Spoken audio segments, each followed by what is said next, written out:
Hello YouTube! Welcome in. We are hanging out with Ricky again, and we are going to learn about every single Warhammer 40K faction re-explained. Part 2, or for us, it's like part 4. But this one will only be a two-parter, I think. We're only going to go until we learn about the orcs, and then we're going to do the other chunk in either two more videos, or maybe one more video. We'll see how it goes. Anyway, let's get to watching. This video is part 2 in a 2-part series on every faction re-explained. Unless you're on my channel, then this is like part 4. Also, hello! If you've not seen part 1, you were either snatched by the YouTube algorithm, or you don't let anything, not even common sense, hold you back. And for that, well, I wish I could be that strong. I don't know if that's even strength. I think that's just chaos and ridiculousness. I do strive for that, but at the same time, there's a limit. The quest to find the Primarchs was expansive and treacherous, to the point where they really should write a book about it. Yeah, write a book. Despite never seeing the Emperor before in their lives, the Primarchs all instinctively knew who the Emperor was. Whether it's his psychic connection to him or just plain old intuition, the giant golden god is a bit of a giveaway. The Primarchs all lived their own lives, and some lived substantially better lives. Hey gamers, editor here. Somehow, Britchard managed to record Discord notifications into his voiceover. There are only a few, don't worry. Just didn't want y'all to be confused. God damn it. Well, good thing I know I'm on streamer mode, and my Discord does not give me any kind of notifications any way, shape, or form, because it's in streamer mode right now. Yay! Than others. Rabute Gilliman of the Ultramarines rose through the ranks of his world. Rabute Gilliman? Is that what his name is? Than others. Rabute Gilliman of the Ultramarines. Rabute. Who names their kid Rabute?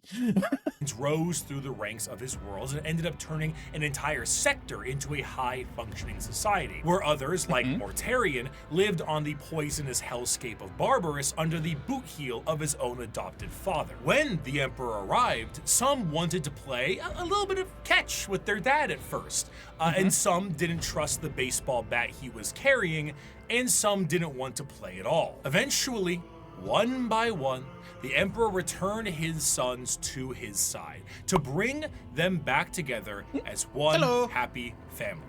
A family who needed a good cleaning. Are you Yeah, because they were all dropped on random-ass planets and had random-ass bits of information shoved into their heads that needed to be either adjusted or, you know, shown. Yeah, no, we don't have to be we don't have to, you know, worry for our lives because we are absolute gods. The same guy who named his kid Corvus Corax, but also but makes him part of the Dark Angels, also burbs. You're not fair. Tired of boring old soap? Is your son the foulest being ever? Do your eyes Manzi, you need a bath. Ding when he comes near? Well, clean that man right back up with the power of Cheeky. That's right, the brand new moisturizing bar soap brought to you by Moist Critical and moisturizing by Moist Critical. Charlie got a crit on that moist soap. Bricky approved. Nurgle hates it, but you'll love it. Bar soap is always so sticky and has a ton of fuss, but now you'll be glowing to the surprise of Lehman Russ. Cheeky soap is so good, we didn't even take a down payment for the sponsor. That's right, we love this soap so much, we are operating on 100% commission. We are supported purely and only by those of you who buy Cheeky. It is the best bar soap we have ever used. That is not a hyperbole. Your satisfaction is guaranteed. Take it from the man himself. Ricky's right. It's very good. Enjoy. I love Moist Critical and how, like, emotionless, but also emotive he is. He really has an interesting cadence and activity to his voice. Enjoy a multitude of flavors, including lo-fi lavender, Pope Francis, just soap, touch grass, and absolute cinnamon. Cheeky alone has made me swap back to bar soap as my primary choice. No more liquid soap for this brick. Cheeky is the play. Go ahead and go to useshiggy.com/bricky or code bricky for 10% off your purchase and domestically support these videos. That's code bricky at useshiggy.com/bricky or click the link in the description to learn more. What is like the benefit of bar soap versus wet soap, I wonder? Like, what is the difference? Does bar soap last longer? Is wet soap like better at removing dirt? Is bar soap better at removing dirt? Wouldn't bar soap just like retain the dirt as you're trying to like scrub it off of you or something like that? I'm not too sure. Someone in the comments, tell me. Get clean now. Damn, bitch, you live like this? Yeah, when 40K is your hobby, this is probably what your apartment looks like. Full of minis and everything else looks like an absolute dumpster, because that's all you can afford, because everything goes into the little bitty pieces of plastic and paint. Oh, yeah, so half his sons turned on him. After the Emperor was able to bring all of his sons back into the fold again, he sent them on their way with his end goal in mind, reclaiming the lost worlds of humanity. Each of his Primarchs fanned out across the galaxy to accomplish this goal, but the one they were expected to report to was his favored son, and the first one found, allegedly, which was Horus. Horus was granted the title of... What's this allegedly part? Also, Horus was the first one to come back and the first one to fall. Interesting. War Master, and he certainly lived up to Big E's expectations, which were very specific and set by Big E himself to all of his sons. However, either intentionally or not, the Emperor did not mention to his sons some of the more chaotic aspects of the galaxy. Horus himself, while in the process of reclaiming a more advanced human world, was informed of the existence of chaos gods, a factoid that Horus initially did not believe. To him, it was a bit unfathomable to think that his father would emit such significant information on the inner workings of the galaxy. Also, sorry, I wanted to wait until he finished his little stint there, but holy crap, those eyebrows. Wait. Oh, he was slowly tilting them down. The world was informed of the existence of chaos gods, a factoid that Horus initially did not believe. To him, I was so like locked into what he was saying and like the static image in the background. I was not paying attention to that subtle warp, and then by the time it was done, I was like, those are some really tilted down eyebrows. Wait, why do they look artifact and all that? It was a bit unfathomable to think that here it is. There's the animation. It's slowly starting to get angry. Father would emit such significant information on the inner workings of the galaxy. However, he soon realized this was the truth, and this betrayal was unacceptable. With the astronomical weight put on his shoulders and his father immediately leaving it all in his hands, combined with the slow corruption of his mind by those closest to him, he began to change his tune. Horus began amassing a following behind his father's back with several other Primarchs and began to formulate plans to usurp him from his throne on Terra. While this was occurring, Magnus the... He's got eyes on his titties, his chest, his peener, and his knees. No matter what level you're at, you're always looking this man in the eye, apparently.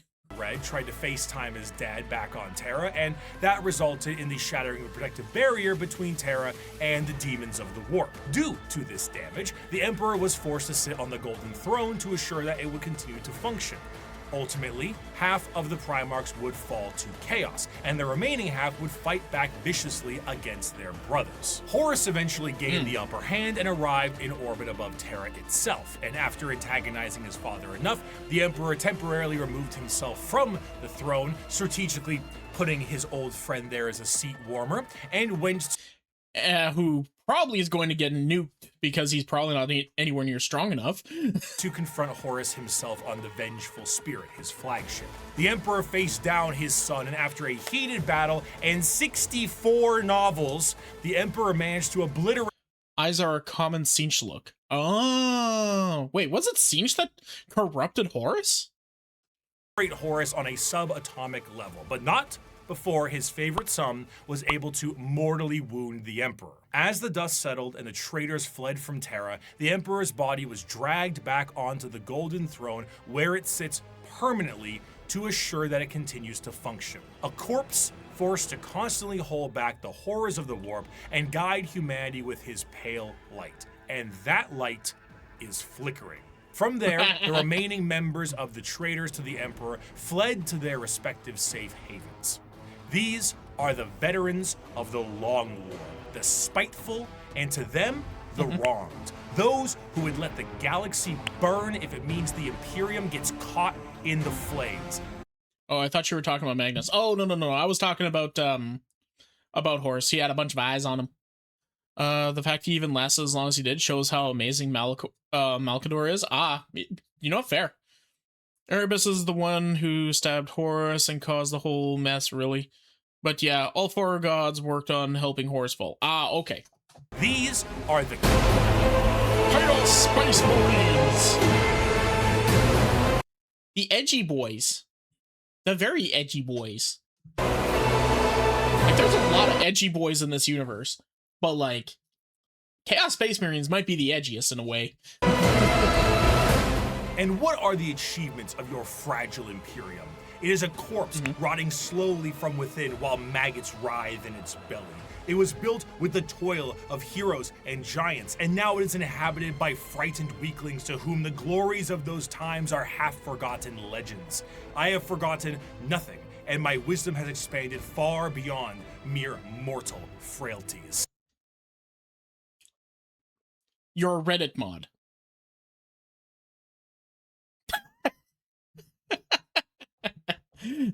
The Horus Heresy saw the collapse of the Imperium as we knew it at the time, and half of the Space Marine legions fell to the ruinous Wait till Free sees the Dark Eldar if Case Marines are edgy. Oh, no. So here's where the difference is. The Dark Eldar, like, wait, I'm pretty sure we saw the Dark Eldar in the last videos.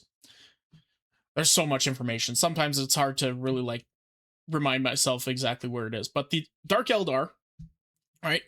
They have, like, a full-on point as to why they are the way they are. Literally, the Chaos Space Marines are a bunch of humans that, you know, were very upset with the Imperium of Man and ended up allowing Chaos to take over them so that they could rebel a little bit easier against humanity, and thus the people that they actually, you know, serve with. Whereas the Dark Eldar, they are, by race at this point, by culture, just all fucked up. Like, that is literally their culture. These guys are just getting angry at their own culture because, you know, they don't like a few bits of it. And then they were allowed to let Chaos warp their entire mindset. At least that's what I'm seeing from this point. Powers. Though the favored son, War Master Horus, was killed and the rebellion ended, the heretical forces retreated to the warp and remain a constant threat to this day. The twisted reminder of what the temptations of the warp may bring, the Chaos Space Marines act as a mirror to the loyal legions, and as time progresses, their warp taint further changes them to suit the needs of their patron deity. Though marred and absolutely mangled by the ruinous powers, they are still unmistakably Space Marines in stature and shape, and according to them, they have never been more free. After the heresy, the loyal legions of Space Marines became very strict in their organization, and their separation into separate chapters with capped numbers and other formalities was done to prevent any form of heresy from happening again. Well, the Imperium is a fascist, xenophobic, but bigoted dictatorship. True, but also so are everything else, and I'm pretty sure the Chaos is not much better, considering half of them flay your skin, make you into monsters, and demand that you know, sow rivers of blood and destruction no matter where you go, no matter who it is, whether it's friend, ally, or foe. So, I mean, at least the Imperium of Man are trying to actually, like, improve their sitting in the universe. Honestly, I'd rather be an orc at this point. At least I'm happy. Chaos Space Marines are a bit different. Ultimately, these Marines are subject to the primary legions that fell to Chaos in the first place. The majority of these legions, the Black Legion, the Word Bearers, Iron Warriors, Alpha Legion, and the Night Lords, are supporters of Chaos undivided, either enjoying the power. I hate Balkanation.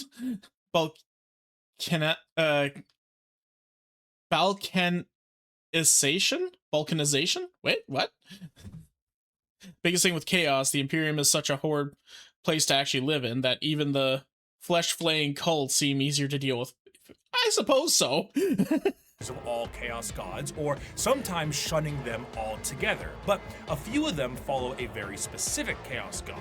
Thousand Sons are followers of Tzeentch, the Death Guard follows Nurgle, Slaanesh has their claws in the Emperor's Children, and the World Eaters are avid followers of Khorne. From there, the legions themselves are separated into roaming war bands that may go under their own unique names or may stake a claim to one of the primary legions. Most of the gear and armor, which I think is pretty much an excuse to be able to make your own faction of Chaos Marines.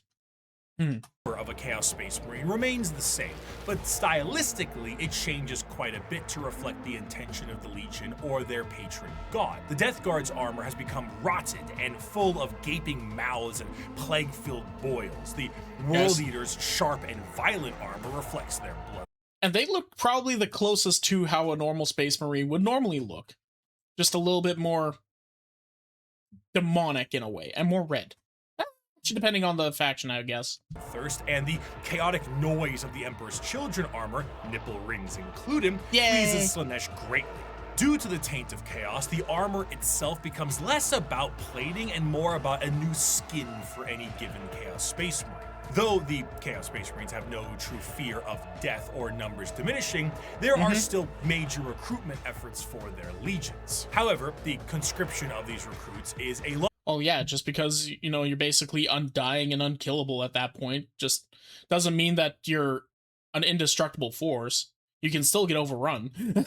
So keep getting more. A lot more chaos fueled and is more of a forced assimilation, and in some instances, breeding. The organ implementations and other modifications are the same, and the necessity of a gene seed remains the same, but the result is a hell of a lot different. Understanding Chaos Space Marines is a difficult exercise. If we took my original video 5 years back and looked at the Imperial Knights section, it mainly focuses on big stompy robots. Now that I understand more, I can discuss the Code Chivalric, the Throne Mechanicum, Squires, and Monarchs, and bring some more context to it all. To assume Chaos Space Marines are simply the opposite side of Space Marines would be foolish, for once you understand the plight of their Primarchs, it can provide a context always needed. Horus himself turned through an overwhelming weight on his shoulders and lies told by his father. But what of Angron? Angron lived as a slave gladiator for his planet's masters, who took Dark Age technology and shoved it into his brain, so experiencing... So, most of the people that, most of the Primarchs that turned to Chaos, were they ones that actually grew up on terrible planets? Like, planets that, you know, gave the Primarch, like, a really shitty life? I know one specific one had actually a good life and then, shifted over, but were all the other ones basically, like, not all of them? Ah, I see. Another thing is Chaos is corruption. It lures you in with positive temptation, and then have you make a slow slide into excess of their desired emotion. Ah. Well, yeah, that's usually how that sort of thing goes, I suppose. Any emotion other than rage was agony for him. He finally leads a revolt for his fellow gladiators and frees himself from the confines of servitude. The Emperor finds him and says he will take him home. We are going to have a bunch of interns who are going to fight for our amusement to the death or to bloody pulps, and we are going to treat them like poop, and we are going to make them feel terrible at every time. We will bait them in with slight rewards if they do good. You know, slight rewards that are, like, not even that impressive for a peasant, but you know what? For them, it's going to be great. What do you mean they're revolting? We give them everything. Every Primarch is different. Like Agron was a slave, got the butcher's nails. Fulgrim actually cleaned up and uplifted his planet. Yeah, okay, fair enough then. But Angron refuses. He will fight with his friends against the tyranny of his slave owners to the last. At the final last stand with him and his closest friends, slave gladiators, all of them outnumbered and on the verge of death, the Emperor forcefully teleports Angron to his flagship and none of his compatriots, leaving Angron to live and watch all of his friends die. Yeah, that's an L on the Emperor's part. That's an L on the Emperor's part. That is a good way to, like, sow some very angry animosity. Who kept that mule Corferon? Russ kept his kin friends. The Lion kept Luther. Humans, brothers, and foster fathers, saved and raised into Legion ranks. But not me. Not Angron, no. Did the Emperor teleport his gold-wrapped custodians down to help me in my army? No. Did he free the Warhounds and order them to battle, fight alongside me? No. Did he save my brothers and sisters the way he spared and honored the Lion's kin, the way he honored Corferon? No, no, and no. No mercy for Angron, Angron the Oathbreaker, Angron the Betrayer. Conrad... Oh, buddy. Oh, that is... I honestly, Angron that is a justified crash out. That is definitely a justified crash out. Was it good to go as far as he did? No, absolutely not. But, like... Yeah, no, I'd probably have some pretty big animosity towards my dad, too, if he did that sort of shit to me. And those nails in his head cause him immense pain unless he is fighting or pissed. Ooh, yay! Has lived as a lonely boy, scrounging the dregs of a hive city plagued by constant visions of an assassin sent to murder him by his own father. Lorgar was born on a world of chaos worshippers with abusive parents, and the Emperor decided the best way to reprimand him was destroy his holy city. The Emperor robbed Mortarion Fair enough. of vengeance and suppressed Magnus at every turn. The question isn't why the Primarchs rebelled. The question is, why didn't they sooner? To them, they are not the betrayers. They are the betrayed. They were under the boot of a golden tyrant, and they finally could be free from his heel. Of course. Okay, I kind of take back what I said earlier. Like, having a little bit of a crash out in this moment, definitely understandable. Definitely understood. I can definitely understand how Chaos was able to worm their way into their minds. It's not like it wasn't that they just, you know, got grumpy and pissy with the Imperium. No, they were just straight up screwed over by the Imperium, in every sense of the word. Oh, poor guys. Once again, they're still bad. They did something really terrible. They're doing shit that's extremely terrible, but then again, who isn't in this fucking universe? And then they chose their side. Things have changed a lot since the heresy, and the Primarchs of the Chaos Space Marines that have survived the fall are a twisted variant of what they used to be. They have all, for the most part, ascended to the position of Demon Prince and act as a direct connection between their god and their legion. However, due to the nature of the transformation and dedication to a particular Chaos god, their actions tend to be separate from their legion's actions. Fulgrim, for example, is so infatuated with being a Demon Prince of Slaanesh that he is at times far too focused on his own personal perfection as opposed to conquest and sitting around like Frankfurter on his throne. Meanwhile, Lorgar is being stalked by a bird, so he's always on edge. Lorgar, run! The most adamant against the temptations of the Chaos Gods, Perturabo, was even made a Demon Prince as a reward for being the one who did the most work on the group project. Chaos Space Marines are a fascinating faction because there is a great deal of cognitive dissonance that is represented in them, depending on which... I really should have thought about that before making my judgment earlier, because, like, there is a lot of thought. It's not like how people are nowadays where they just read one little bit of misinformation online and then suddenly go in such a drastic direction of thought processes that, you know, everything else is just terrible doom and gloom or just hell on earth. They actually have a lot of like nuance in this world. There's a lot of like thought, care, understanding, and actual like direction for how psyche does technically work for a lot of people who are in actual terrible situations like this. Warhammer is about order versus chaos, not good versus evil, because both order and chaos are gray in their ultimate forms. They're not, in a way. Order and chaos are actually very like understood. You can't have. It is actually very difficult to have chaos.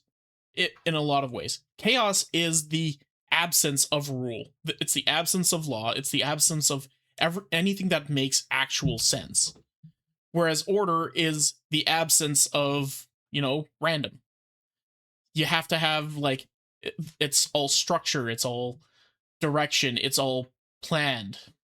That's what order is. So, in a way, a lot of the chaos in Warhammer does have rules. It's not true chaos to that extent. It is, in a way, good versus evil, but it's more along the lines of like bad versus worse in a lot of in a lot of ways of looking at it. That is such a meme. So context. Korax is the hunting lord. Is the one hunting Logar. Faction you follow, your devotion to chaos is a sliding scale, and the representation in the universe is so varied. Some are there to reap a high tally of kills for their patron deity, while others are there purely to destroy the Imperium who wronged them. Some are there to torture and maim, and some are there to conquest and conquer. There is no unifying glue. They fight each other as much as they fight everyone else, and their machinations are entirely up to their warband. You have all walked different paths, but together we have come to the same destination. The Emperor has failed us. The Imperium has failed us all. It has failed us by the laxity of its laws, the decadence of its culture, and in the injustices heaped upon those of us who serve the most loyally. It has failed us by never recognizing our virtues, never rewarding us for the blood we shed and bringing about its ascendancy, and never providing unity when we needed it most. It has failed us by being flawed to its core, imperfect in its pursuit of a perfect culture, and in its weakness against the encroachment of Xenos breeds that seek to twist humanity to alien ends. And it has failed us, most of all, by being founded upon lies. The Imperium is forged by a dangerous deceit and erodes us all by demanding we sacrifice truth on the altar of necessity. This is an empire propagated by sin that deserves to die. And here on Istvan 5, we begin the purge. From these ashes shall rise the new kingdom of mankind, an Imperium of justice, faith, and enlightenment, an Imperium heralded, commanded, and protected by the avatars of the gods themselves, an empire strong enough to stand through a future of blood and fire. So, in a lot of ways, like, it is definitely justified justified to an extent for the Chaos Marines to have crashed out, and I can also see why the Imperium would be also very against them as well, because the Imperium tends to look at the big picture, the overarching picture, which unfortunately goes off into a very distant future, which a lot of the people here and now won't see. Whereas the people here and now, well, this is our lives right now. Like, sure, it's important to take care of the people that are in the future, but like, what about us? What about me? I want to be taken care of too. I don't want to live in a shitty situation. I don't want my fellow man to live in a shitty situation just so that we can kind of maybe set up something for like 1,000 years down the line. I want to be able to live. So it's definitely understandable for people to crash out. Honestly, that's a lot of the thing that's this is something that is happening like now. Like, shitty things are happening all around the friggin' planet. Like, we can't even roll over in bed without some sort of life-altering massive event happening around this planet right now. And a lot of the people at the top that are making all these friggin' decisions are saying, this is so that we can have a better life X amount of years way down the line. We're suffering today so we don't have to suffer way later. And a lot of people are getting tired of it because they're tired of suffering. But a lot of people are also thinking, like, we're okay to suffer now so that we don't have to suffer later. So it's so much back and forth on this sort of thing, and there really is no right or wrong. And it's really even harder in Warhammer because both sides are killing their own people. So, like, what are you going to do? What's the point of the future if your president is such misery that you don't see the point in living? True. The Imperium is so starved for resources, they are grinding corpses for food at this point. True. Good old Soylent Green. Well, that's the idea. I didn't really think much on the description of pure chaos when they took the term from Michael Murkoch. They probably did, but at the same time, when you make a game or you make a universe that has, like, that needs to have, like, specific definitions and directions for it, you kind of have to take the chaos out, because unfortunately, human beings are beings of pure law. Like, we are non-chaotic. Most living life is non-chaotic because we have specific rules, we have laws, we have directions, we have directives that we need to uphold in order to actually survive. No living being on Earth anyway can live in pure chaos. There is none. If you can think of one that can live off pure chaos, I'm open to hear about it, but I can probably guarantee you it's got rules to it. Naturally, however, as I have said before, Space Marines do not make up the bulk of the fighting force in the Imperium, so it would be ludicrous for me to not mention their dark cousins. The Code Chivalry is the sign of the power of the Imperial Knights. But what about the Dark Mechanica? Ooh, so we got... Okay, so even the Mechanic... the Adeptus Mechanicus, that's it. Even those guys have a dark counterpart. Fortunately, they can't because Chaos as a faction is too popular and its name is set in stone. True. The ruinous powers claimed during the Horus Heresy extended beyond just the Space Marines and the Primarchs. Mars itself was subject to a revolution that saw half of them fall to chaos as well.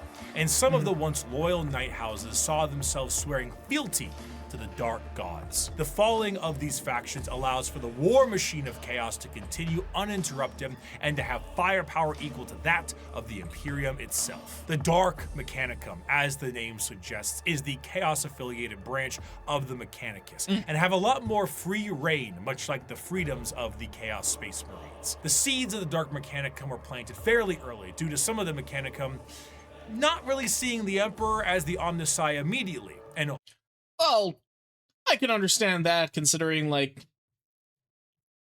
the Emperor came up there and was like, okay, no more of this religion and no more of this science bullshit. We're done with that. And they're like, but we like our science and we like our religion. What do you mean we're not allowed that? We'll allow you to practice this because we require your technology for the war efforts, but chances are good, once we're all done with that, you guys are out. And most of them were like, you know what? We'll have a good run until that point. And the other portion are probably like, I don't know about that one, Chief. Horus exploited this to allow the schism to happen a bit more naturally. Unlike their Imperial brothers, the Dark Mechanicum have the ability to invent and innovate What a concept. Right? While also utilizing forbidden technologies such as the Silica Animus or AI. The Dark Mechanicum do have their own desires to find lost technologies and put them to use, but they're more interested in taking ancient and forbidden technology from Imperial worlds and activating them for their own purposes. Because what good is a bunch of knob and tube wiring if you don't overload it with as many extension cords as possible? However, instead of being clear-cut and more generalized creations, the inventions of the Dark Mechanicum are inherently tied with the warp and its demons. Genetic experimentation and modification, the fusion of man and machine are exceptionally common, and no creation is more reflective of this than the demon engines. Instead of regular tanks and vehicles, the demon engines are machines bound with the presence of demons to make them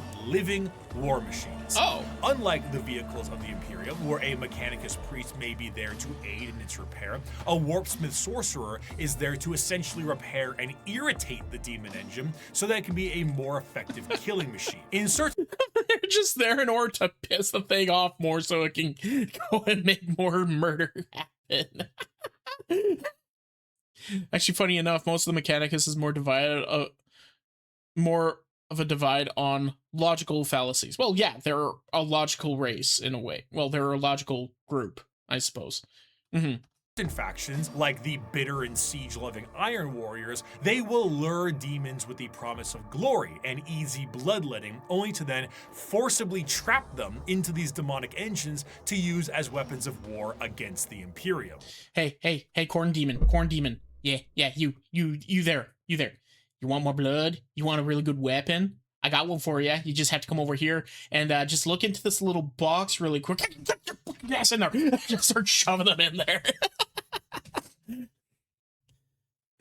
Plays video game very badly in front of Demon Engine.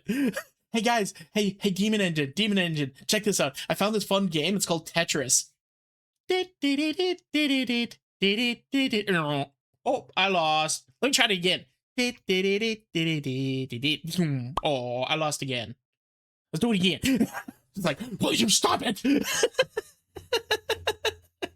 Chaos is just like, what if we can actually make a gun hate life and hunger for human flesh? Ooh, there you go. Some lesser gods, like Vashtor the Archifane, is also a contract and arms dealer for the demonic stuff that comes out of chaos. Many demons may sign a pact with...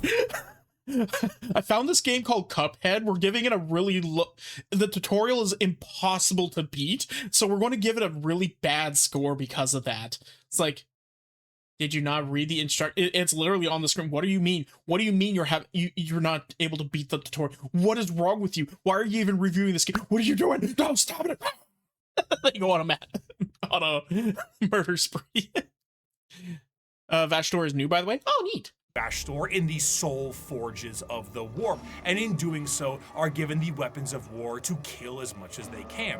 Should they do so, excellent, you may keep it. Should you not, I hope you enjoy your soul working in the forges for all eternity. Yay! That's what you signed with blood and oil. In addition, much like their ties in the Loyalist realm, the Dark Read the fine print. Mechanicum and the Chaos Knight houses are deeply intertwined. There were, of course, many Knight houses that swore fealty and bent the knee to War Master Horus during the heresy, but a good portion of them had no choice, as they were absorbed by warp storms and corrupted into compliance. Many of these Chaos Knights reflect the very early Dark Age technology Knights with more corrupted weapons. The Throne Mechanicum, which once had a noble sitting and taking control of generations of previous drivers and taming a beast, is now a saddle to a monstrosity of wrath and hatred. The nobles of the Chaos Knights fight to aggravate and bring the machine to their will, while combating the corrupted minds of their fallen ancestors. Some of these nobles may do such a... I remember now. These guys were in one of the last episodes we did. They're literally... It's basically Escaflowne, where they are almost fused to their nobles that are almost fused to their mech. The mech gets hurt, then the person gets hurt as well. Good job that they themselves fuse into the throne itself and become one with the knight. If a noble dies, no worries at all. Unlike the Imperial ones that require a pilot, a demon can hop into the cockpit and control it instead. The Night Worlds also see full corruption as well. Where there were once peasants, there are now cultists, and the goal of the Chaos Knights are just as chaotic as the gods they follow. Some are sent to war by the ruinous powers. Others may protect Dark Mechanicum Forge worlds, and others still may be so hyped up on the ruinous powers that they are just aimless and reckless, hoping to unravel the fabric of the universe itself. Though the aspect of Wait, turn off the stream. Your actual webcam just turned. Damn it! nobility is still there with the Chaos Knight, but it's hard. Wait, what the fuck? What the fuck is going on in the corner there? Hold on, gotta wait for the bar. Hello? Turn it off! What are you doing? The same as it is on the Imperial side. As opposed to a beautiful knightly stallion, the knights here are horrifying and unpredictable monstrosities, fueled in part by the agony of the memories of the ancestors trapped within. An invasion by a house of Chaos Knights is a horrifying thing. One might ask, how do knights enter the battlefield? Normally they can be deployed via dropships the standard way, but Imperial Knights can be deployed with a drop keep. A gigantic knight keep with like towers and stuff will hurtle towards the surface like a drop pod and be slammed into the ground with an excessively thunderous crash. Then massive drawbridges slam down, banners unfurl, and huge horns play the song of their people as these lumbering robots charge out of their, again, drop keep to fight for the Imperium. So that is so fucking extra. Why? Oh my god! We're just going to drop a castle on you and have these giant mechanized warriors lumber themselves out and ruin your entire day. What the hell? So imagine what a warp-fueled version of this could look like. Oh no. If you get the opportunity, you should kill yourself.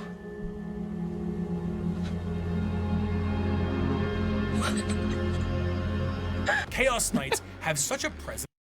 Yogurt Alpha. 15 signs you're a yogurt male. Super rare. And is it better than Alpha? Wait, what? The warp fluctuates in their tread. They bring doom, dread, and despair across the battlefield.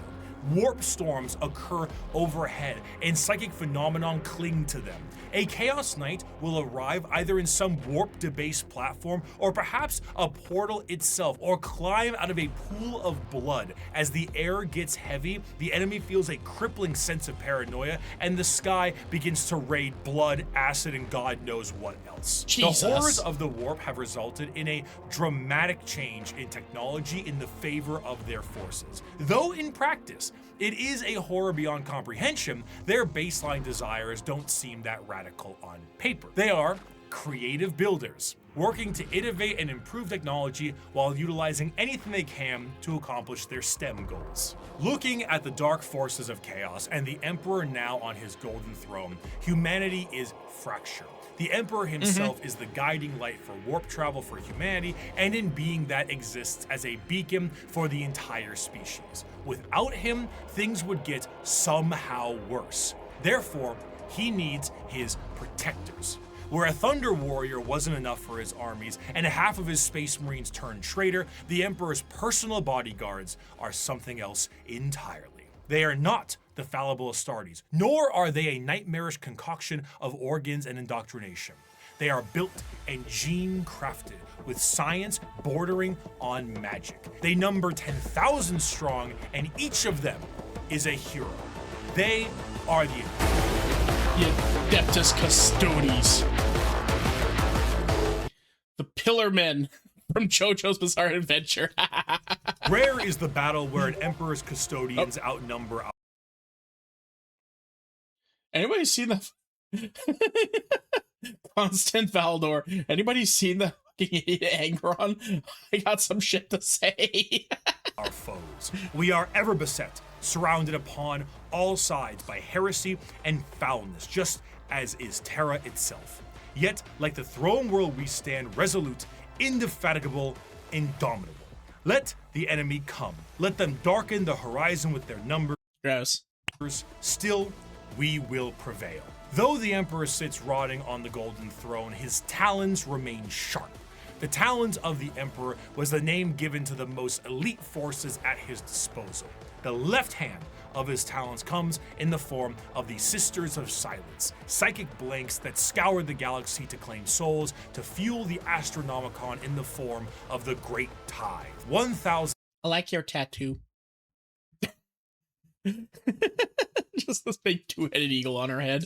I understand that's their symbol and all that, but like, could have probably found a better place to put that. Psychers sacrificed daily to keep the Emperor of Mankind alive, dragged into the black ships of the Silent Sisterhood. The right hand of the Emperor's protectorate, his golden bodyguards that serve him and only him.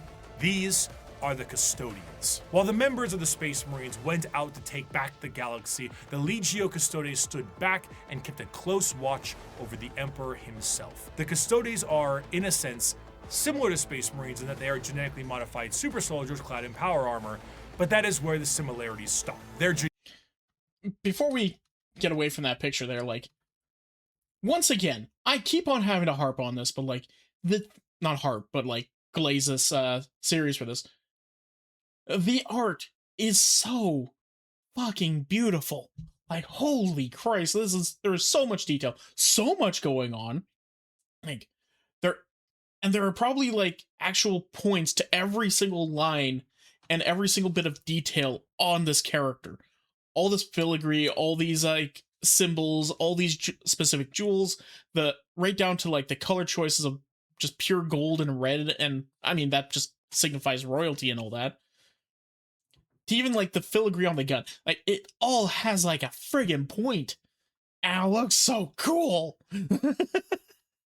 Their genetic makeup seems to be made from the Emperor himself, or at least something quite close. And the precision of their creation predates the development of the Space Marines and even the Primarchs. Oh, unlike Space Marine recruitment, where there's a process undertaken when a subject is at least somewhat grown, a Custodian's process begins at infancy.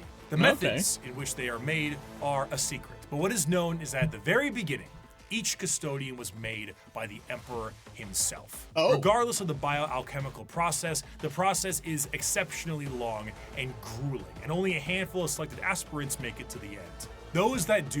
So, why did he make the Primarch specifically then? Why not just make, like, a few... I guess that's what the Primarchs are, right? They were probably designed to be just slightly better Custodes at that point, but then their dropships or their incubation pods got lost around the universe and all that, and then they got a little corrupted in their brain places, and then things went a little south at that point. They had a little bit too much free will, I guess. You are clad in the most regal and effective armor in the Imperium.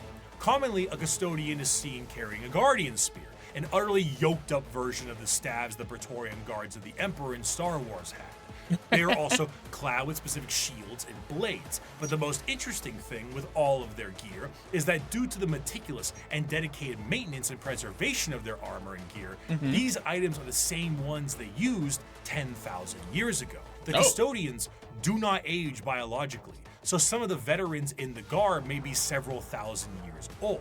And unlike the Space Marines, they fight entirely as a solo force. When a line of Custodians is holding back waves of enemies, they operate independently.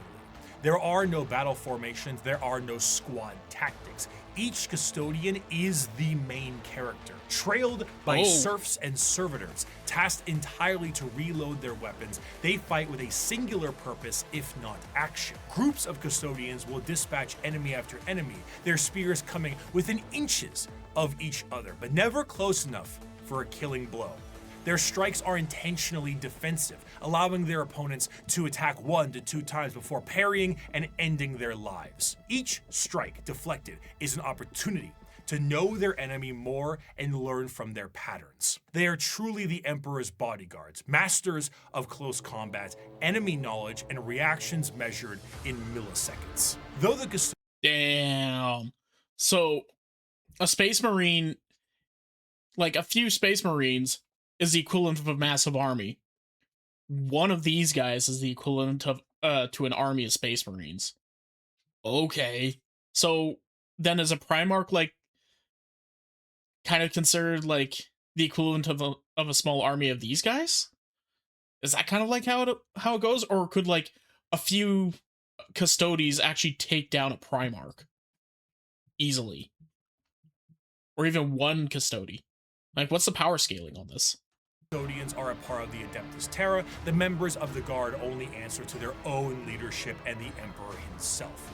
The leader of the Custodes is known as the Captain General, and individual squads of Custodians are overseen by a shield captain. As their focus is on the Emperor, their command center is located within the Imperial Palace. The Tower of Hegemon serves as their primary base of operations, but there is a dedicated elite guard of Custodians known as the Companions that stands 300 strong by the Emperor's side.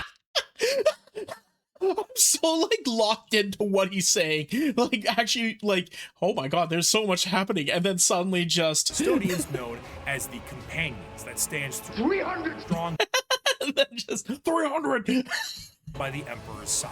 In total, the Custodes are 10,000 strong, and when a member retires, their name is added to the Hall of Name and vanish across the galaxy in a cloaked disguise to serve as eyes and ears for the Imperium. Despite their numbers and their strength, the members of the Custodes do not consider themselves to be soldiers or warriors in any way. They see themselves strictly as the guardians of the Emperor in all facets of his presence. This extends beyond the physical. Custodians believe they represent the guarding of the Emperor's ideals and philosophies too. Their gains are both physical and literary. They are the protectorates of everything the Emperor stood for, and in doing so, the Custodians are also artisans and scholars, in addition to being the Golden Guard of the Golden Throne. However, due to this nature of being protectorates, they have a very strong view when it comes to the Space Marines and the Primarchs. The Emperor himself had insinuated many times that once the galaxy was brought to heel, that there would be no need for the Space Marines anymore, and they were to go the same way that the Thunder Warriors went before them. The Custodes were meant to be the judge, jury, and executioner of this will, and are biologically designed not only to be able to take down Space Marine with ease, but to be able to go toe-to-toe with the Primarch as well. During the heresy, the Custodians... so they're the failsafe. They're the straight-up failsafe.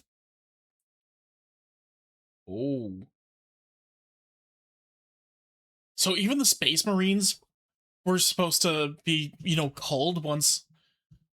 Damn. Okay. Man. No wonder they're all rebelling. Like, they're all expendable. Muse on how suspiciously easy it was to kill Chaos Space Marines, as if they were trained and made for that explicit purpose. Constantine Valdor, one of the closest advisors of the Emperor, was asked if he ever disagreed with Big E on something, and he said once, with the formation of the Primarchs. I feel I do my best, but they don't. Let me ask you a very fair question. What do you do successfully? Quickly. Well...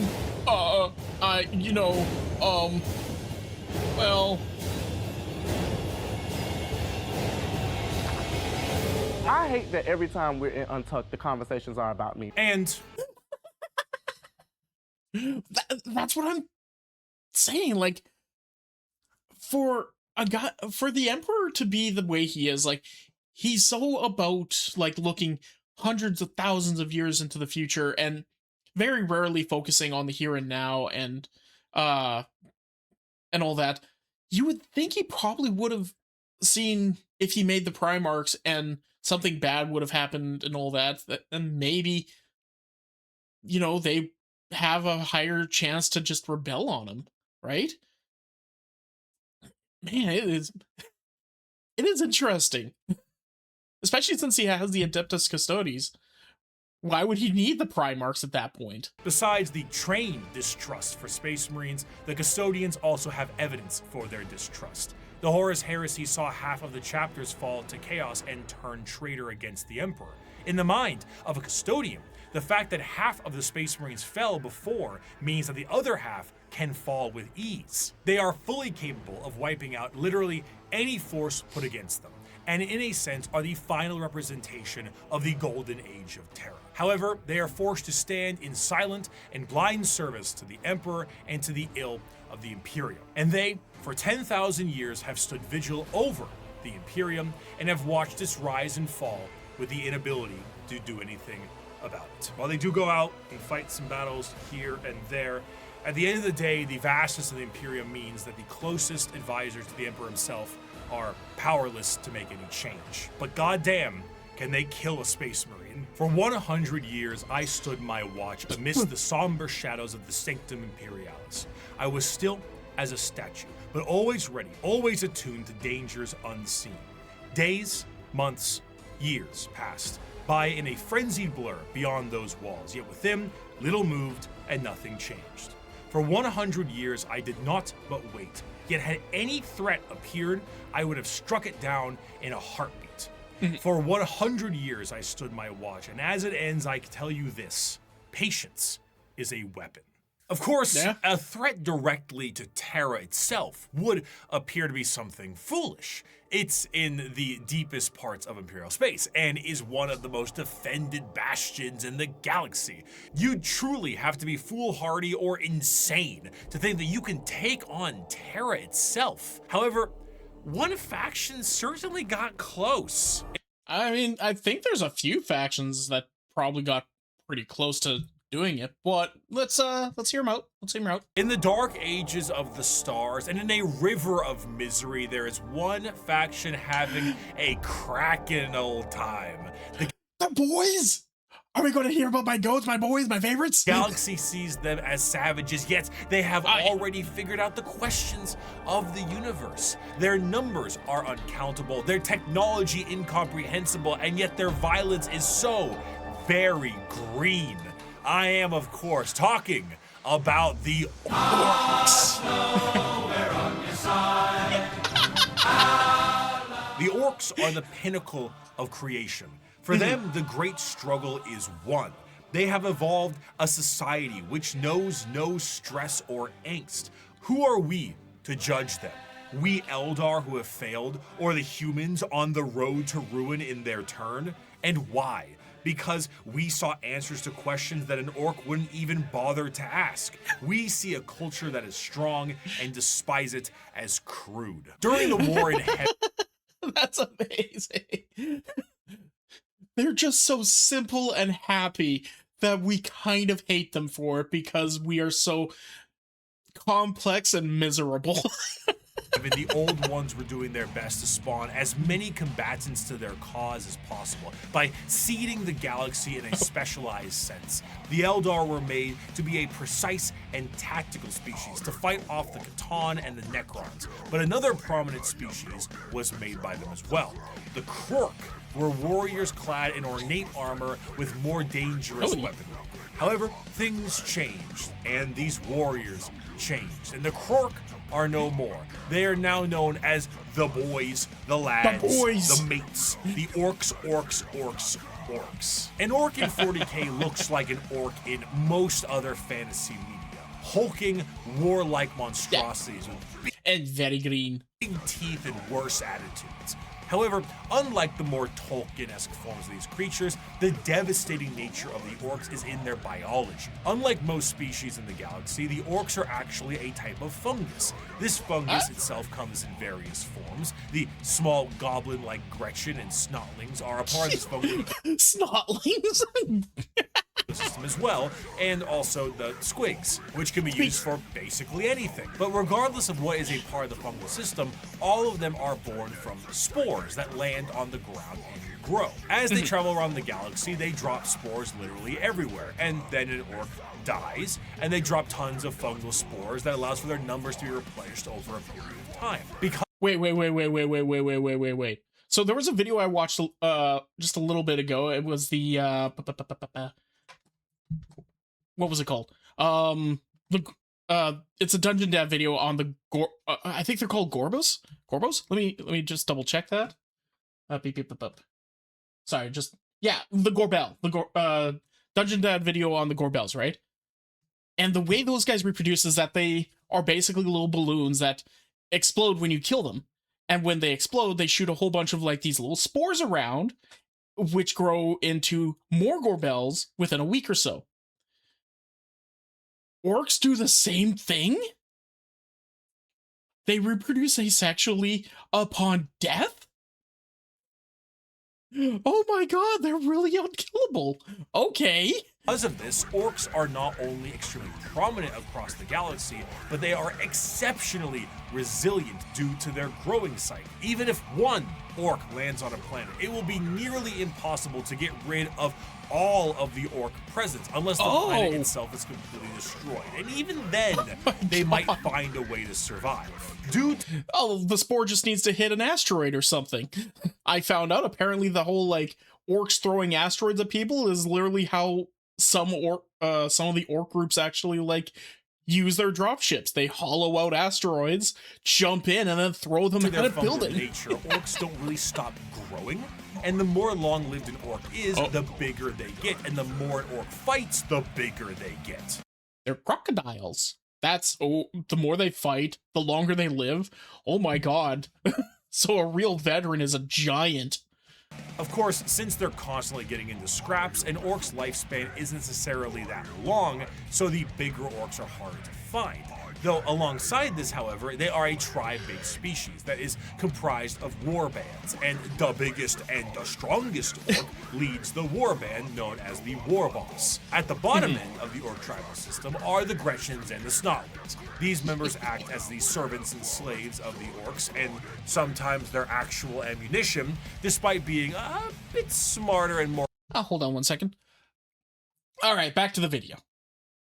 cunning than their bigger brethren, because in orc culture, the biggest is the boss. The smallest gets picked on and thrown around. Beyond the war bands and the tribes, orcs also belong to a specific clan.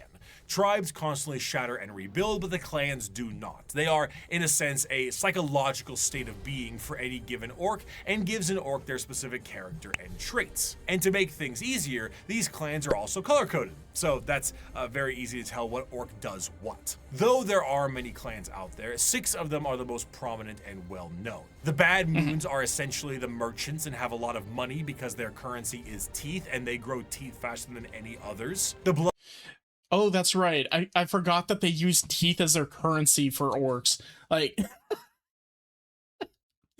yeah, only one group has really figured out, like, wait a second, we could just keep removing teeth and we can be rich? We'll do that. Whereas all the other ones are just like, oh, well, they'll just come out naturally. It's fine. Blood axes are the stealth units, and by stealth, it means like slightly more quiet than the others, and they have a love for LARPing as humies. Hey. If there are no witnesses, were you ever found? Death Skulls are the scavengers, and the Goths are the close combat specialists. And on the two ends of the spectrum, we also have the tech-savvy Evil Sons, and the more traditionalist and tribal Snakebites. Another major facet of orcs is their religious beliefs. They believe in 2 gods, Gork and Mork. Gork is cunningly brutal, and Mork is brutally cunning.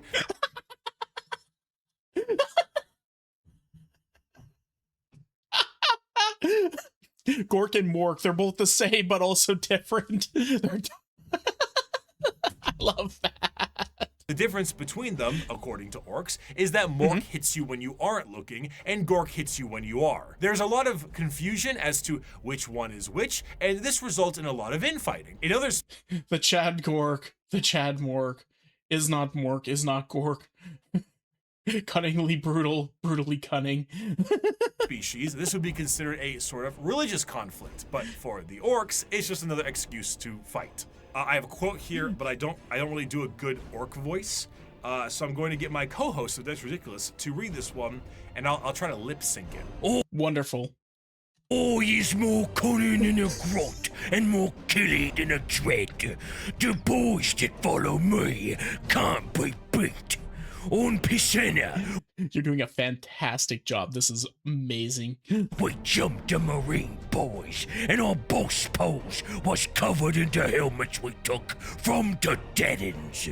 We burned their port and killed their bosses and left nothing but ruins behind. I'm Warlord Gezgul Mac Uruk-Drucker, and I speak with the word of the gods. We's gonna stomp the universe flat and kill anything what fights back.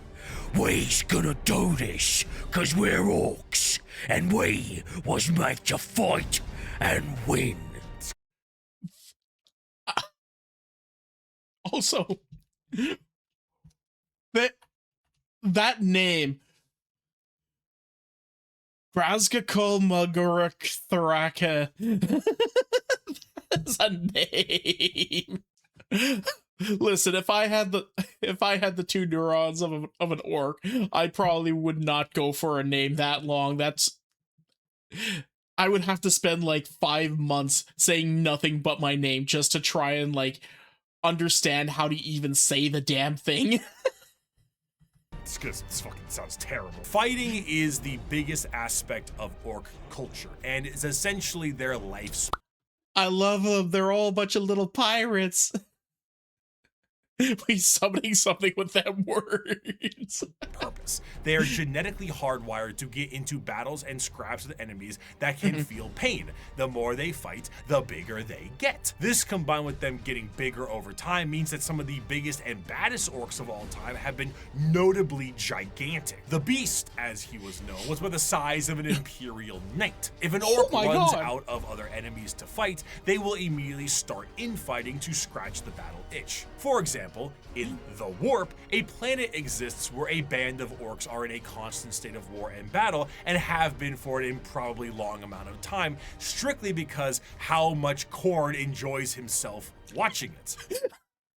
This is literally Korn's Saturday night TV show series. Just like, okay, we've had a nice good week of like structured violence and, you know, lots of blood, lots of skulls, all the great things, all the good things. But you know what I could really go for some right now?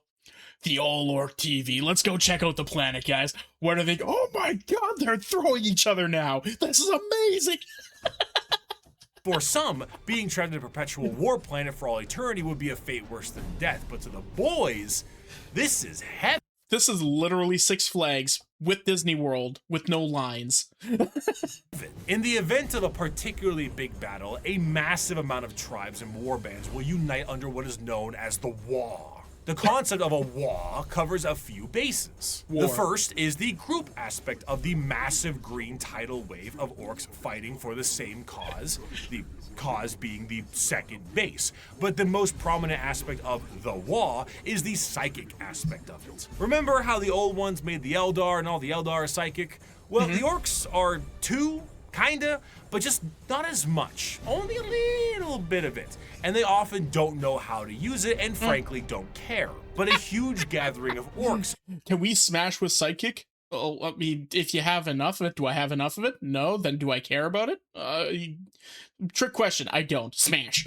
Generates a psychic field that allows orcs to be more organized, dangerous, and dedicated to the war-based cause. However, the true extent of the psychic energy and its usage is relatively unknown, but that doesn't matter considering the outcome 90% of the time. In a similar sense, their ragtag technology and weaponry is also a mystery to most who encounter it purely because of that WAAAAAAHH energy. The technology the orcs use seem to be held together with duct tape and plastic glue, and crude doesn't even begin to describe it. Their guns seem to have an inordinate amount of ammunition and firepower, and they are seemingly able to put things together on the fly in the middle of combat. The Imperium is of the mind that the orcs' weapons and machinery only work due to their innate psychic ability, but realistically, orc gear hardly works in the first place. Weapons blow up in a Bugs Bunny-esque manner all the time, and their war buggies can collapse in the middle of battle. Just because it works a handful of times does not mean it's an effective weapon, but this— Debatable. debatable. If it's starting to fall apart, you just ram that motherfucker into the next dude and grab one of their things and make it work. Doesn't stop the orcs and their green tide. To really understand the power of the Wa energy, orcs can operate purely off of belief. Now, a misconception is that orcs believe something is real and it happens. But that isn't true, because that's just one orc. However, there's never one orc. There's normally a few billion orcs together, and if they all believe something is true, the warp will tend to respond with a positive green light. Sometimes. Do the Sometimes. red ones go faster? Well, with enough orcs, yeah. How does an orc buggy with an engine block that's just a boulder with vroom vroom written in chalk work? Who cares? Orcs breathing on a ship with a hull breach? Go ahead. An orc went back in time to kill a version of himself so he could have two of his favorite weapons. Oh, that's right. Madman February talked about this one. Maybe before the end of the video, we'll pull that little short up because it's amazing. Okay, I found it. Here's the video. Can't be that weird. They don't believe in paradoxes. What? A orc wog boss named Grizgut ordered his warband to go through the warp, and they accidentally time traveled backwards in time. Grizgut, being Accidentally, as you do. a known kleptomaniac, thought to himself, "Oi, if there's two of me in this timeline, there's two versions of my gun. I want to go kill the other version of me and take my gun." As you do. Anybody else in this situation would probably be like, "Ooh, if I kill me in the past, do I live in present?" And then at that moment, you just kind of like go through existential dread. This guy doesn't even think about that. He's just like, "Oh, I can get a second gun?"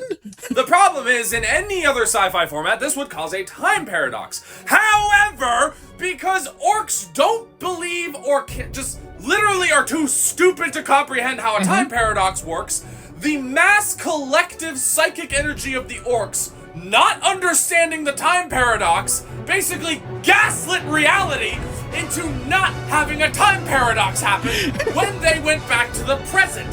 So, that's how Grizgut now has two versions of his gun. My brain hurty. What the fuck? Did I mention that's all canon? How the fuck do people keep up with this game? You don't. Can't be that weird. You don't. I fucking love it. Is shenanigans. Because of their actions and aesthetic, the orcs tend to be presented in a comic relief sense in a lot of media, particularly the media from their perspective.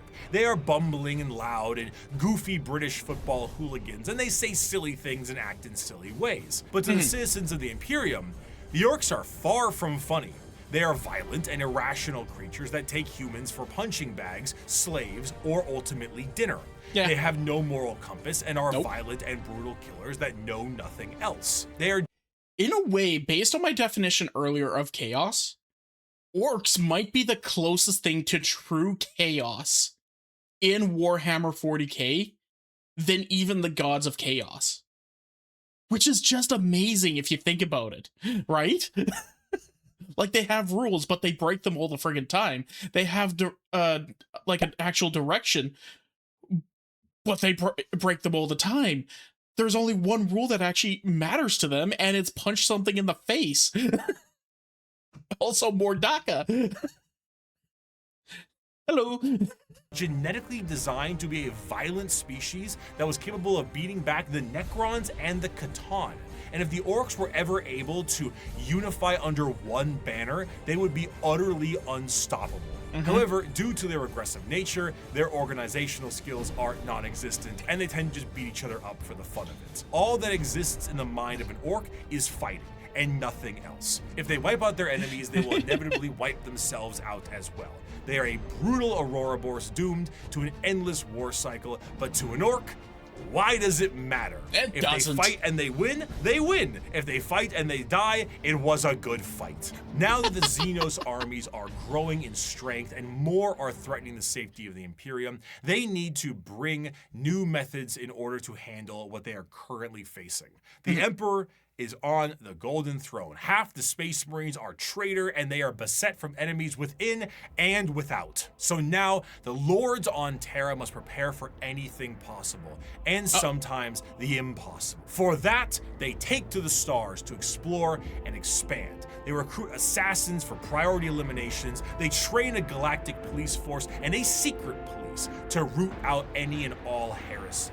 The lesser known, yet most feared, the Agents of the Imperium, where we will pick up on the next episode. Thank you for watching, everybody, and we will see you in like a day or two. Anyway, later. Wah! Hey, did you enjoy that? Was it funny? Well, come and check it out live over on twitch.tv/freeform_art. Make sure you put the _art. We have lots of fun there. We enjoy ourselves, and we want to see you over there. So come on and hang out. See you in a bit.